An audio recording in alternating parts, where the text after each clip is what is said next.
American നേവിയുടെ F-35 യുദ്ധവിമാനം തകർന്നു വീണതിൻ്റെ വാർത്തയാണ് കഴിഞ്ഞ ദിവസം അമേരിക്കയിൽ ഉൾപ്പെടെ മാധ്യമങ്ങളിലൊക്കെ നിറഞ്ഞു നിന്നത്.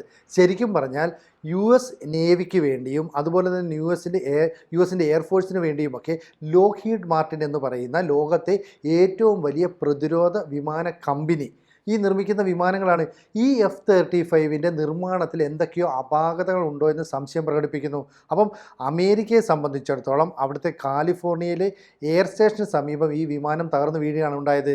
അതായത് ലീഹോർ നേവൽ എയർ സ്റ്റേഷന് സമീപമാണ് F-35 യുദ്ധവിമാനം തകർന്നു വീഴുന്നത്. മധ്യ കാലിഫോർണിയയിലെ ഫ്രെസ്നോ നഗരത്തിൽ നിന്ന് 64 കിലോമീറ്റർ അകലെയാണ് വൈകുന്നേരത്തോടെ അപകടമുണ്ടായത്. പക്ഷേ അപകടമുണ്ടായപ്പോൾ തന്നെ അതിൻ്റെ പൈലറ്റ് ഇജക്റ്റ് ചെയ്ത് രക്ഷപ്പെടുകയൊക്കെ ചെയ്തു. പക്ഷേ ഈ വിമാനത്തിന് തകർച്ച ഉണ്ടായത് ലോകത്തിന് മുന്നിൽ അമേരിക്കയ്ക്ക് വലിയ നാണക്കേടുണ്ടായി. ലോകത്തിലെ തന്നെ ഏറ്റവും വിലപിടിപ്പുള്ള സ്റ്റെൽത്ത് കപ്പാസിറ്റിയുള്ള ഏറ്റവും അധികം അത്യന്താധുനികമായ സംവിധാനങ്ങളെല്ലാം ഉൾപ്പെട്ടിട്ടുള്ള 5ാം തലമുറ യുദ്ധവിമാനം. ഇത് അമേരിക്കയെ സംബന്ധിച്ചിടത്തോളം അവരുടെ അഹങ്കാരത്തിൻ്റെ പ്രതീകം കൂടിയാണ്.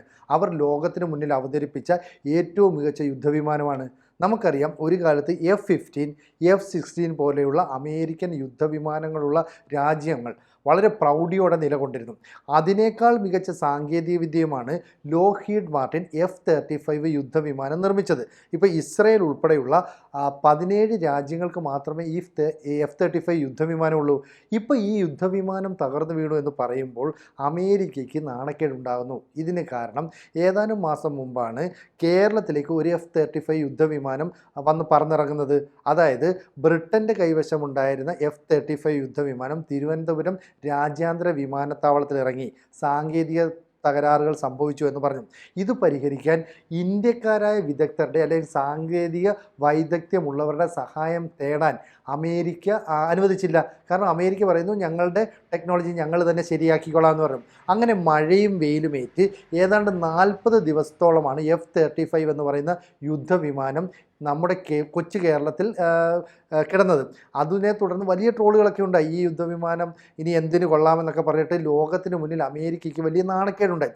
ഒടുവിൽ ഇവിടുന്ന് അറ്റകുറ്റപ്പണികളൊക്കെ നടത്തി ഈ വിമാനം പറത്തിക്കൊണ്ട് പോവുകയും ചെയ്തു.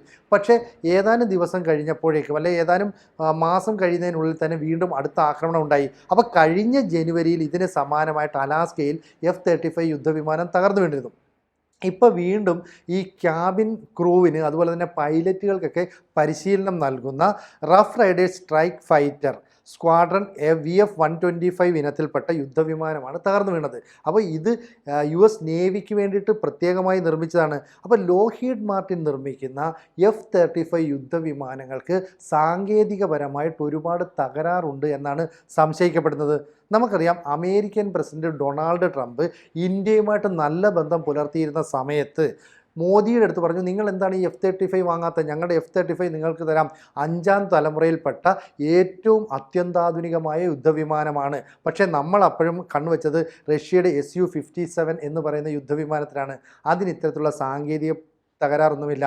ഇപ്പോൾ ലോക്ഹീഡ് മാർട്ടിൻ എന്ന് പറയുന്ന കമ്പനിക്ക് അമേരിക്കയിൽ ഉണ്ടായിരുന്ന ഇമേജ് നഷ്ടപ്പെടുകയാണ്. കാരണം ഇവർക്ക് എവിടെയാണ് ഈ സാങ്കേതിക പിഴവുകൾ ഉണ്ടായതെന്ന് പറയാനോ പരിഹരിക്കാനോ സാധിക്കുന്നില്ല. അതുകൊണ്ട് തന്നെ 2026 അമേരിക്കൻ പ്രതിരോധ മേഖലയുമായിട്ട് ലോക്ഹീഡ് മാർട്ടിൻ പുലർത്തിയിരുന്ന കരാർ തന്നെ ഒരുപക്ഷെ റദ്ദാക്കപ്പെടാം. ഇനി അമേരിക്ക ഇത്തരത്തിലുള്ള വിമാനങ്ങൾ താൽക്കാലികമായി നിർമ്മിക്കേണ്ട എന്നുള്ള ഒരു ഉത്തരവും പുറപ്പെടുവിച്ചു. കാരണം ഇതിൻ്റെ സാങ്കേതിക പിഴവുകൾ കണ്ടെത്തി അത് പരിഹരിച്ച് ഇനി മുന്നോട്ട് പോയാൽ മതി. അപ്പോൾ എവിടെയാണ് ഈ പ്രശ്നങ്ങൾ ഉണ്ടായത്? അപ്പോൾ അമേരിക്കയെ സംബന്ധിച്ചിടത്തോളം വമ്പൻ തിരിച്ചടികളാണ് ഉണ്ടായിക്കൊണ്ടിരിക്കുന്നത്. ഇപ്പോൾ നമുക്കറിയാം ഇസ്രായേൽ ഉൾപ്പെടെ 17 രാജ്യങ്ങളുടെ കയ്യിൽ F-35 ഉണ്ട്. പക്ഷേ അവർ ഇപ്പോൾ ഇത് പറത്താൻ തയ്യാറാകുന്നില്ല. അവർ പറയുന്നു ഇവിടെ നിർത്തിയിട്ടാൽ കുഴപ്പമൊന്നുമില്ലല്ലോ, ഇത് പറന്നുപോയി വല്ലോ അപകടത്തിൽപ്പെട്ടാൽ എത്ര കോടി രൂപയുടെ നഷ്ടമുണ്ടാകും. അപ്പോൾ കഴിഞ്ഞ ദിവസം അമേരിക്കയിലെ കാലിഫോർണിയയിൽ തകർന്നു വീണ ഈ യുദ്ധവിമാനത്തിൻ്റെ വില ഏതാണ്ട് 786 കോടി രൂപയാണ്. അപ്പോൾ മില്യൺ കണക്കിന് രൂപ ചെലവഴിച്ച് ഇത്തരത്തിലുള്ള യുദ്ധവിമാനങ്ങളൊക്കെ വാങ്ങിയ രാജ്യങ്ങളെല്ലാം തന്നെ ആശങ്കയിലാണ്. മാത്രമല്ല ലോകത്തെ ഈ യുദ്ധ വിപണിയിൽ ഇപ്പോൾ ഈ പ്രതിരോധ ആയുധങ്ങളും വിമാനങ്ങളും ഒക്കെ കച്ചവടം ചെയ്യുന്ന വിപണിയിൽ F-35 മാർക്കറ്റ് ഏതാണ്ട് കുത്തനെ ഇടിഞ്ഞിരിക്കുകയാണ്. ഇതുകൂടാതെ ഇപ്പോൾ മറ്റൊരു റിപ്പോർട്ട് വരുന്നത് കഴിഞ്ഞ ജനുവരി 29 ഒരു സൈനിക ഹെലികോപ്റ്റർ യാത്രാ വിമാനത്തിൽ ഇടിച്ച് ഏതാണ്ട് 65 പേരോളം കൊല്ലപ്പെട്ടിരുന്നു. അന്ന് ഈ സൈനിക ഹെലികോപ്റ്ററിനും സാങ്കേതികമായ പിഴവുണ്ടായി. അപ്പോൾ സാധാരണ പറക്കുന്നതിൽ നിന്ന് ഏതാണ്ട് 100 അടി ഹൈറ്റിൽ ഉയർന്ന് പറക്കുകയാണ് ഈ ഹെലികോപ്റ്റർ എന്നാണ് പൈലറ്റ് കരുതിയിരുന്നത്. അപ്പം 300 അടി ഉയരത്തിൽ വരെ പറന്നു എന്ന് കരുതുമ്പോഴാണ് 313 അടി ഉയരത്തിൽ പറന്നു വന്നിരുന്ന ഒരു യാത്രാ വിമാനത്തെ ചെന്നിടിക്കുന്നത്. അതായത് Virginia Ronald Reagan Washington national എയർപോർട്ടിലേക്ക് ഒരു യാത്രാ വിമാനം പറന്നിറങ്ങുമ്പോഴാണ് ഈ സൈനിക ഹെലികോപ്റ്റർ അവിടേക്ക് പറന്നിറങ്ങാനായിട്ട് തീരുമാനിക്കുന്നത്. വളരെ പെട്ടെന്ന് തന്നെ എയർ ട്രാഫിക് കൺട്രോളിൽ നിന്ന് ഈ ഹെലികോപ്റ്ററിലെ വൈമാനികന് നിർദ്ദേശമൊക്കെ കിട്ടുന്നുണ്ട്, നിങ്ങൾ ആ ഹെലികോപ്റ്റർ അവിടെ നിന്ന് കുറച്ചുകൂടി മാറ്റണം. അപ്പോൾ പറയുന്നുണ്ട്, ഞാൻ ഈ യാത്രാ വിമാനത്തെ കാണുന്നുണ്ട്, പ്രശ്നമൊന്നുമില്ല എന്ന് പറഞ്ഞു. അപ്പോൾ 2.5 മിനിറ്റ് മുമ്പാണ്, അതായത് ഈ വിമാനവും ഹെലികോപ്റ്ററും തമ്മിൽ കൂട്ടിയിടിക്കാനുള്ള സാധ്യത മുന്നിൽ കണ്ടിരുന്നു. എന്തിന് അവസാന 90 സെക്കൻഡുകൾക്ക് മുമ്പും ഇത്തരം ഒരു വാണിംഗ് നൽകി. പക്ഷേ ഹെലികോപ്റ്ററുകാരന് ചില സാങ്കേതിക പിഴവുണ്ടായി. കാരണം തെറ്റായ ആൾട്ടിമീറ്റർ റീഡിംഗ് ആണ് ഈ അപകടത്തിന് കാരണമെന്ന് പറയുന്നു. അപ്പോൾ അപകടത്തിന് തൊട്ട് മുമ്പ് തന്നെ വിമാനത്തിലെ പൈലറ്റ് ഹെലികോപ്റ്ററിലുള്ളവരെ ചീത്ത വിളിക്കുന്നതിൻ്റെ വോയിസ് റെക്കോർഡൊക്കെ പിന്നീട് കിട്ടി. ഇതൊക്കെയാണ് ഇപ്പോൾ പുറത്തു വരുന്നത്. അപ്പോൾ ചുരുക്കം പറഞ്ഞാൽ അമേരിക്കയുടെ സാങ്കേതിക വിദ്യയ്ക്ക് തുടർച്ചയായി പരാജയം ഏൽക്കേണ്ടി വരുന്നു. ഇന്ത്യക്ക് മേൽ അമേരിക്ക വ്യാപാര ചുങ്കം 25% കൂട്ടി ഒരു പ്രഖ്യാപനം നടത്തി മണിക്കൂറുകൾക്കുള്ളിലാണ് അമേരിക്കയിലെ കാലിഫോർണിയയിലെ എയർ സ്റ്റേഷന് സമീപം അവരുടെ F-35 തകർന്നു വീണത്. അപ്പോൾ പറയുന്നത് അമേരിക്കയ്ക്ക് അല്ലെങ്കിൽ ട്രംപിന് നേരെ ഇന്ത്യയുടെ ദൈവകോപം ഉണ്ടായെന്നാണ്. എന്തായാലും അതൊക്കെ ട്രോളാണെങ്കിൽ പോലും അമേരിക്കയ്ക്ക് തുടർച്ചയായി തിരിച്ചടികൾ ഉണ്ടാകുന്നു. അപ്പോൾ അമേരിക്കൻ സമ്പദ് വ്യവസ്ഥ തകർച്ചയിലേക്ക് പോകുന്നതിൻ്റെ ചില ഉദാഹരണങ്ങളാണ് കാണുന്നത്. കാരണം അവരുടെ ടെക്നോളജിയാണ് ലോകത്തിൽ ഏറ്റവും മികച്ചതെന്ന് പറയപ്പെട്ടിരുന്നുവെങ്കിലും ഇപ്പോൾ അത്തരം ടെക്നോളജിക്ക് വേണ്ട രീതിയിലുള്ള ഒരു പിന്തുണയൊന്നും കിട്ടുന്നില്ല. അതുകൊണ്ടായിരിക്കാം ഈ F-35 തകർന്നു വീഴുന്നത്. ഏതാണ്ട് 2014 ആദ്യമായിട്ട് ഈ F-35 അവർ നിർമ്മിക്കുന്നത്.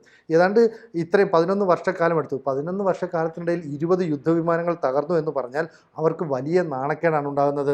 അപ്പോൾ ഫൈറ്റർ സ്ക്വാഡ്രണിലെ VF-125 ഇനത്തിൽപ്പെട്ട ഈ വിമാനം കൂടി തകർന്നു വീണതോടുകൂടി ലോകത്തിന് മുന്നിൽ എന്ത് മറുപടി നൽകണമെന്നറിയാത്ത അവസ്ഥയാണ്. അപ്പോൾ കേരളത്തിലൊരു യുദ്ധവിമാനം പറന്നുറങ്ങി ഒരുപാട് നാണക്കേടുകൾ, ഒരുപാട് ട്രോളുകളൊക്കെ തന്നെ അവർക്ക് നേരിടേണ്ടി വന്നു. അന്ന് പറഞ്ഞത് നമ്മുടെ ചാരക്കണ്ണുകളെ അല്ലെങ്കിൽ നമ്മുടെ ഈ റഡാറുകളെ ഒന്നും തന്നെ വെട്ടിക്കാൻ ഇവർക്ക് കഴിയില്ല എന്നാണ്. പക്ഷേ അമേരിക്ക എപ്പോഴും അഭിമാനം കൊള്ളുന്നത് റഡാറിൻ്റെ കണ്ണുകളെ പോലും കബളിപ്പിച്ചുകൊണ്ട് പറക്കാൻ കഴിയുന്ന സ്റ്റെൽത്ത് കപ്പാസിറ്റിയുള്ള ലോകത്തിലെ തന്നെ ഏറ്റവും വില കൂടിയ യുദ്ധവിമാനം, അതാണ് ഞങ്ങളുടെ F-35. പക്ഷേ ആ പകിട്ടെല്ലാം തന്നെ ഇപ്പോൾ പോയിരിക്കുന്നു. അതുകൊണ്ടാണ് ഇസ്രായേൽ ഉൾപ്പെടെയുള്ള 17 രാജ്യങ്ങൾ ഇനി ഈ F-35 ഉപയോഗിക്കണോ എന്ന കാര്യത്തിൽ പോലും സംശയം ഉണ്ടായിക്കൊണ്ടിരിക്കുന്നത്. അപ്പം 876 കോടി രൂപയോളം വിലയുള്ള ഒരു വിമാനം അവിടെ വീണ് തകർന്നു എന്ന് പറഞ്ഞാൽ അത് ലോക രാജ്യങ്ങൾക്ക് മുമ്പിൽ അമേരിക്കയ്ക്ക് ഇതുവരെ ഉണ്ടായിരുന്ന ഒരു ഇമേജിനെ തകർക്കുന്ന ഒരു സംഭവമായിട്ടാണ് കണക്കാക്കുന്നത്. അമേരിക്ക തന്നെ പറയുന്നു, ഞങ്ങളുടെ ഒരു വിമാനം തകർന്നിട്ടുണ്ട്, ഇതേക്കുറിച്ച് ഞങ്ങൾ അന്വേഷണം നടത്താനായിട്ട് തീരുമാനിച്ചിട്ടുണ്ട്. അപ്പോൾ അപകട കാരണമൊക്കെ ഞങ്ങൾ അന്വേഷിക്കാൻ പോകുന്നതേ ഉള്ളൂ. അപ്പോൾ സാങ്കേതിക വിദഗ്ധരുടെ ഭാഗത്തു നിന്നുണ്ടാകുന്ന പിഴവാണോ അതോ നിർമ്മാണ മേഖലയിൽ ഉണ്ടാകുന്ന എന്തെങ്കിലും പോരായ്മകളാണോ യഥാർത്ഥ പ്രശ്നമെന്ന് ഇനി അമേരിക്ക ഔദ്യോഗികമായി വിശദീകരിക്കേണ്ടി വരും. അപ്പോൾ F-35 അല്ല, റഷ്യയുടെ Su-57 പോലെയുള്ള വിമാനങ്ങൾ തന്നെയാണ് ലോകത്തിന് മുന്നിൽ അഭിമാനത്തോടെ ഉയർത്തി കാണിക്കാവുന്ന യുദ്ധവിമാനമെന്ന് ഏതാണ്ട് ബോധ്യപ്പെട്ടിരിക്കുകയാണ്. എന്തായാലും ഡൊണാൾഡ് ട്രംപിനും അമേരിക്കയ്ക്കും വലിയ നാണക്കേടുണ്ടായിരിക്കുന്നു. ഇത്തരത്തിൽ ഒരു US നേവിയുടെ വിമാനം തകർന്നു വീഴുന്നു. നേരത്തെ തന്നെ അവരുടെ ഒരു സൈനിക ഹെലികോപ്റ്റർ മറ്റൊരു യാത്രാ വിമാനത്തിൽ ഇടിച്ച് തകരുന്നു. അപ്പോൾ വ്യോമ മേഖലയിൽ വലിയ തകരാറുകൾ, വലിയ പിഴവുകൾ അമേരിക്കയ്ക്ക് തുടർച്ചയായി സംഭവിച്ചുകൊണ്ടിരിക്കുന്നു എന്നാണ് ഇപ്പോൾ പുറത്തു വരുന്ന വിവരങ്ങൾ. കൂടുതൽ വാർത്തകളും വിശേഷങ്ങളും നിങ്ങളിലേക്ക് എത്താൻ ABC മലയാളം സബ്സ്ക്രൈബ് ചെയ്യുക, ബെൽ ബട്ടണും അമർത്തുക.